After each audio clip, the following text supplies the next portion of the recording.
人类究竟多脆弱？一场地震、洪水都能带走很多生命，甚至只要一场全球大停电就能翻天覆地。首先面对的就是停工、停课，学生们还挺高兴，但持续几天过后，超市已空空如也，水厂没有动力，抽不出水，导致全市停水，所有人的家里都变成了这样：烛光晚餐只剩残羹剩饭，碗筷堆积如山，苍蝇到处乱飞，家中厕所无法抽水，导致臭不可闻。想要外出去公厕，可那里更是人挤着人，进都进不去。没有了电，你想过人类该怎么办吗？主角一家生活在东京，停电之后，他们根本无法正常生活，甚至发现独居老人已家中饿死。这时，爸爸决定带着一家人回到乡下，家人别无选择，只好同意，带上各自的衣物、食物出发。他们距离乡下1000公里，本来想着骑到机场坐飞机，但谁知道飞机也停了。一路上，家人发现钱已经成了大问题，路边摆摊卖水的居然卖到了60块。爸爸吐槽着：“你怎么不去抢？”可当他们到了下一个便利店，矿泉水已经卖到了120，再到下一个160。这时妈妈出来了，充分运用她的砍价技术，终于达成一致，包下店主所有的矿泉水40一瓶。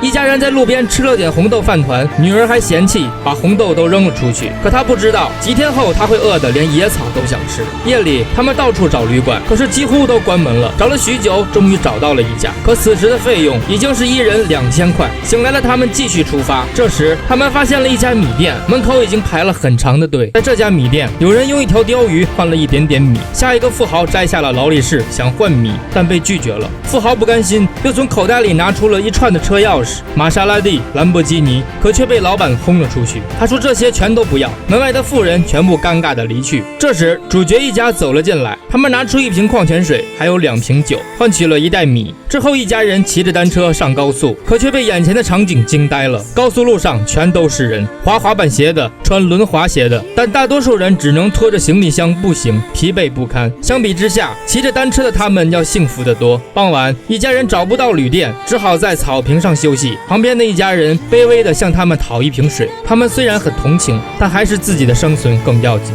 拒绝了对方，还用衣服把水给遮挡住。深夜，儿子被冻醒，忽然发现有人在偷他们的水，儿子急忙追了出去，可却发现那人偷水是为了给婴儿泡奶粉。儿子看到此，默默放下木棍，悄悄离去。再次踏上路的一家人遇到了暴风雨，只好在桥下避雨。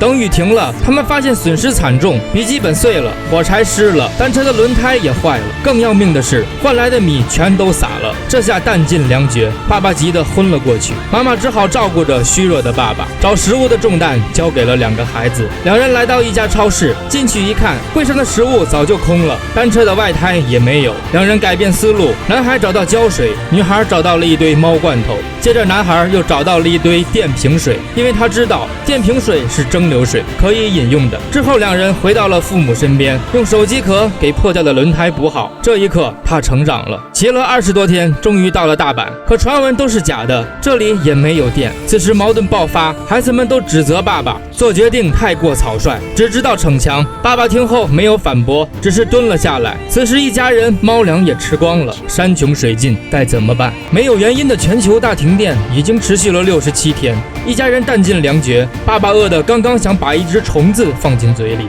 却意外地发现一只猪。此时一家人费尽力气，终于抓到了。可还没等他们下手，猪的主人就找来了。原来停电后，养猪场的电子门失灵，猪都跑了。老板请他们吃了一顿饱饭，吃着猪肉的女儿流下了眼泪。风餐露宿2个多月，终于再一次吃上了肉，躺在久违的床上。为了报答老板，一家人帮忙把剩下的猪全都找了回来。临走时，老板给了他们很多吃的。距离乡下越来越近了，可是眼前的一条河却挡住了去路，如果绕路，至少要3天时间。于是，一家人扎了一个木筏，把妻女先渡过去，而自己和儿子回来运自行车。可此时却突然下起了大雨，水位突然上涨，木筏被冲散了，爸爸被大水冲走。雨停后，儿子沿着河边只是找到了爸爸的假发。伤心的母子3人沿着铁轨继续往前走，可包里猪肉的香味引来了一群野狗，他们手无寸铁，根本没有办法。好在林中及时传来一声汽笛，是一辆老式的蒸汽火车，三人总算得救了。可是爸爸却不在了。但他们不知道的是，爸爸其实被冲上了一个岸边。醒来的他走了一段路，瘫坐在一辆拖拉机旁，刚好看到了这辆经过的火车。他点燃之前儿子给他的信号弹，恰巧不巧的被车上的妻子发现。经历了生离死别的一家人，终于又团聚了。停电后的108天，一家人顺利到了渔村。此时的儿子和爸爸已经成了地道的渔民，女儿也学会了织布，妻子学会了种菜。没有电的生活，每个人脸上总是洋溢着笑容。可就在这天晚上，电回来了。村里的喇叭声响起，路灯一盏接一盏的亮起。看到这一幕，并没有很高兴，只是有点恍惚。回到了东京的一家人，重新过上了忙碌的都市生活。那场停电，人类还是没有明白是什么原因。可我们就是这样，不愿意反思过去，只是看着前方。简单的生活固然很幸福，但我们总是想要得到更多。现在的世界到处都是需要用电。如果停电1周，你们没有 WiFi， 你会怎么样？我是小龟，我们下期见。